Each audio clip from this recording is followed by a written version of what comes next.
भजनकार कहते हैं, भजन संहिता 19 अध्याय उसका पहला वचन में आकाश परमेश्वर की महिमा का वर्णन कर रहा है और आकाश मंडल उसकी हस्तकला को प्रकट कर रहा है। पृथ्वी से सुंदर दिखने वाले इस आसमान को परमेश्वर ने अपने हाथों से बनाया था।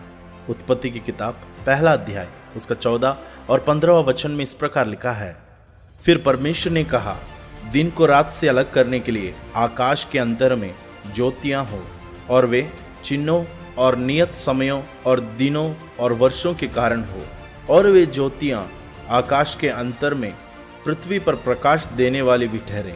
मनुष्य के जीवन में समय और दिन को निश्चय करने के लिए परमेश्वर ने आसमान पे सूरज, चांद, ताराओं को भी बनाया था। यीशु मसीह के दूसरे आगमन के बारे में प्रभु यीशु मसीह ने अपने चेलों को समझाते वक्त उन्होंने आसमान के उन चिन्हों के बारे में बताया था।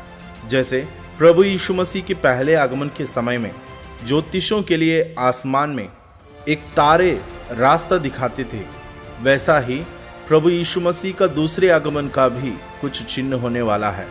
लूका रचित सुसमाचार 21 अध्याय उसका 25वां वचन में लिखा है, सूरज और चांद और तारों में चिन्ह दिखाई देंगे और पृथ्वी पर देश देश के लोगों को संकट होगा, क्योंकि वे समुद्र के गरजने और लहरों के कोलाहल से घबरा जाएंगे। बाइबल स्पष्ट बताती है कि यीशु के आगमन के समय में सूरज और चांद में कुछ चिन्ह होने वाला है।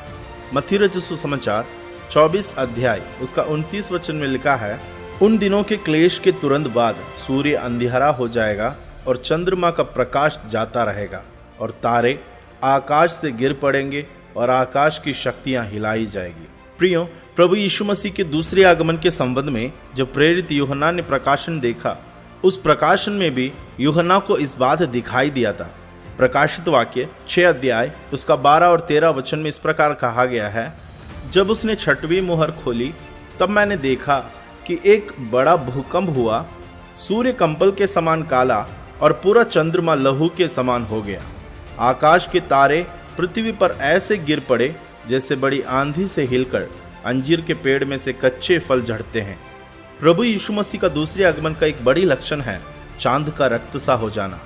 आज मई 26, 2021 को नासा के वैज्ञानिक लोगों की कहना है कि ब्लड मून यानी खून की तरह चांद लाल दिखेगा। नासा की माने 26 मई को पूरे चांद पृथ्वी के छाया में चला जाएगा और चंद्र ग्रहण के दौरान दुनिया के कई हिस्सों में सुपर ब्लड मून दिखाई देगा। और यह 2021 का दूसरी ब्लड मून है, क्योंकि 26 अप्रैल को भी ब्लड मून दिखाई दिए थे। प्रियो, जैसे हम अंत के दिन के अंतिम घड़ियों में आ पहुंचे हैं, तो बाइबल की काफ़ी सारे भविष्यवाणियों को आने वाले दिनों में हम पूरे होते हुए देख सकते हैं।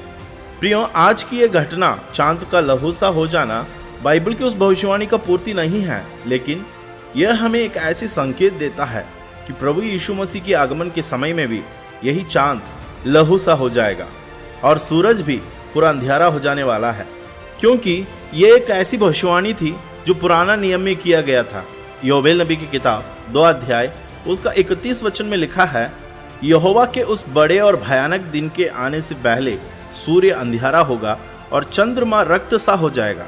उस समय जो कोई यहोवा से प्रार्थना करेगा वह छुटकारा पाएगा और यहोवा के वचन के अनुसार सिय्योन पर्वत पर और यरूशलेम में जिन बचे हुओं को यहोवा बुलाएगा वे उद्धार पाएंगे। प्रियो, इस अंत के समय के लक्षणों को देखकर हम प्रभु यीशु मसीह के आगमन की तैयारी के साथ आगे बढ़ेंगे। आज के इस वीडियो के द्वारा परमेश्वर आप सबको आशीष देने पाए।